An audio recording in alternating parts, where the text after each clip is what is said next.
आश्रम। मस्तराम बाबा की जय, मस्तराम बाबा की जय। पीपली नामक गांव के सब लोग सिर्फ यही नारा लगा रहे थे।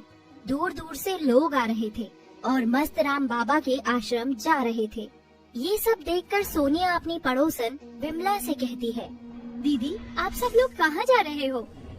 अरे तुझे नहीं पता, हमारे गांव के आश्रम में बहुत प्रसिद्ध और तपस्वी बाबा मस्तराम आए हैं। क्या बाबा मस्तराम? ये कौन से बाबा हैं जिनका नाम भी इतना अतरंगी है? सिर्फ नाम ही नहीं, उनके काम भी अतरंगी हैं। हमारे गांव की सभी गरीब बच्चियों को उन्होंने नौकरी दिलवाई है अपने आश्रम में, और जिन औरतों के बच्चे नहीं होते थे, बाबा की कृपा से सबके आज बच्चे हैं। अच्छा, इतने चमत्कारी बाबा है? तो चलो दीदी, मैं भी आपके साथ चलती हूँ। फिर सोनिया विमला गांव वालों के साथ आश्रम पहुँच जाती है। वहाँ जाकर सोनिया देखती है कि बाबा मस्तराम ध्यान में लीन थे। उनकी बड़ी बड़ी दाढ़ी, रुद्राक्ष की माला गले में। ये दृश्य देखकर सोनिया भी बाबा की शरण में आ जाती है। फिर बाबा अपनी आंखें बंद करते हुए ही बोलते हैं, बेटी सोनिया, तुम अपनी बेटी के भविष्य के बारे में चिंता मत करो, सब अच्छा होगा। बस उसे हमारे पास लेकर आना, हम उसे भी आशीर्वाद दे देंगे। बाबा आपको कैसे पता मेरा नाम? और मैंने आपको अपनी समस्या बताई भी नहीं, और आपने उसे दूर भी कर दिया। आपकी जय हो बाबा। फिर सोनिया विमला के साथ घर चलने लगती है और रास्ते में उनसे बोलती है, दीदी आपका बहुत बहुत शुक्रिया, आपने मुझे बाबा से मिलवाया। वो सच में बहुत तपस्वी है, बिना कुछ बोले ही मन की बात जान लेते हैं। हाँ, मेरे बाबा सबके सुख दर्द दूर करते हैं, तभी तो दूर दूर से लोग आते हैं। स्नेहा को बाबा के बारे में बताती है, उनसे मिलने को भी बोलती है, पर स्नेहा को इन सब चीजों में इतना विश्वास नहीं था।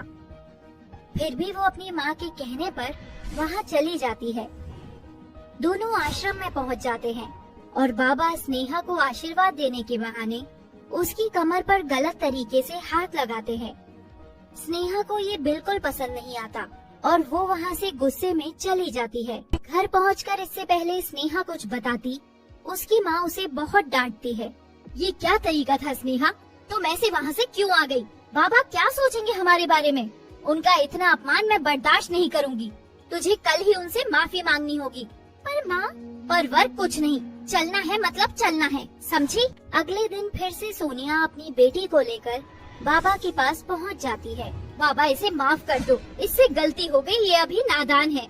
कोई बात नहीं बच्चा, पर हमें लगता है कि तुम्हारी बेटी पर किसी का बुरा साया है।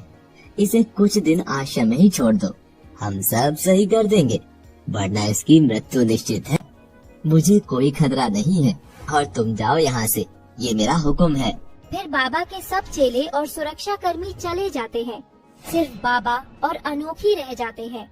जैसा तुम चाहती थी मेरी जान, अब सिर्फ हम दोनों हैं। अब बाबा को अपना जादू दिखाओ। अनोखी बाबा के करीब जाती है और बाबा अपनी आंखें बंद कर लेते हैं। तभी वहाँ स्नेहा एक रस्सी लेकर आती है, जिससे स्नेहा और अनोखी मिलकर बाबा के हाथ पैर बांध देते हैं। स्नेहा तुम यहाँ? और ये सब क्या है? एक क्यों बांधा है? अभी मैं अपने चेलों को बुलाता हूँ। बुला ढूंगी बाबा, किसको बुलाएगा? कोई नहीं सुनेगा तेरी आज, जैसे किसी ने मेरी नहीं सुनी थी। मुझे माफ कर दो बेटी, अब मैं कुछ नहीं करूँगा। तू अब सच में कुछ गलत नहीं करेगा, क्योंकि तू कुछ कहने के लिए जिंदा ही नहीं होगा। फिर अनोखी बाबा की जायदाद के पेपर लाती है और बाबा से साइन करो